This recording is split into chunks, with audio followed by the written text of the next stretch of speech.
Welcome back to STL TV Live. I'm Sarah Bernard here with Ken McManus, the Director of the Alliance for Healthy Communities. We've been talking about drug abuse and particularly marijuana use in our community here in St. Louis. And you've got something coming up next week that should be of interest to our population here. We do, and we're excited about it.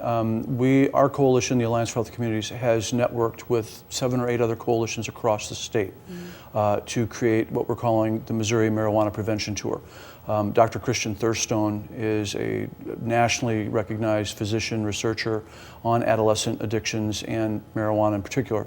We were talking earlier about how our job is to try to change community conditions, and one of those conditions is, what do people know? What's the state of knowledge, particularly amongst moms and dads and people who work with kids in a normal daily routine? Because marijuana has changed so dramatically over just a few generations.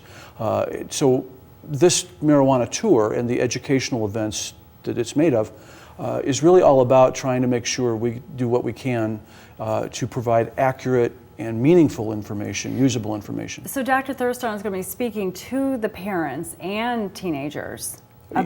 On Monday evening here locally, yes, from 6:30 to 8:30 at the Chesterfield YMCA Theater.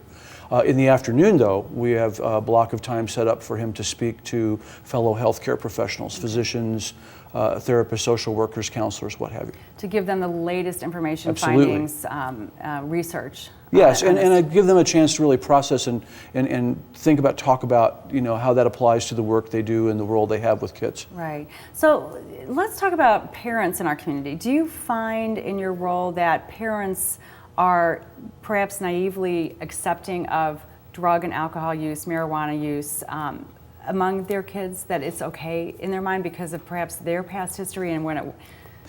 Maybe. I'm going to answer that question from 2 perspectives, because in my other life, so to speak, I'm a mental health counselor with kids and families.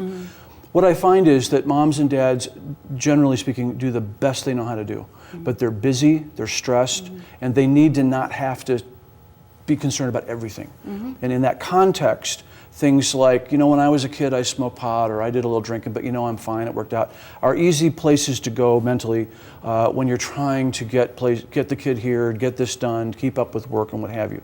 Again, I go back to, our challenge is, how can we infuse more accurate information, not even really to be alarmist, but to help moms and dads recognize that those potential assumptions they might make from when they were kids, they don't apply, because this isn't the same stuff. It's not the same even social context. And so, I don't. If it's naive, it's a function, I think, of they're keeping up with a whole lot, maybe at times too much. Yeah. And this is one place they might want to just think, it's probably not that big of a deal. And we want to say, take a breath and stop, because it really is. Okay, so when is it a big deal? When can a parent recognize that, hey, I need to pay attention here, there's something going on? Are there some warning signs? So what I would like to even saying this as a parent, invite parents to do is not wait until they need to be concerned, but start out concerned. When your child is moving into that more social lifestyle stage, take a position, even if it's uncomfortable, and it might well be, of being vigilant from the beginning, knowing the other kids, knowing their families, taking time to really interact and talk with. In terms of when a problem becomes kind of a part of a child's life, yeah, there are things to really watch for, and there are going to be marked changes in attitude, and even things like eye contact and time spent with family and how that time is spent. And it's almost a Jekyll-Hyde kind of switch.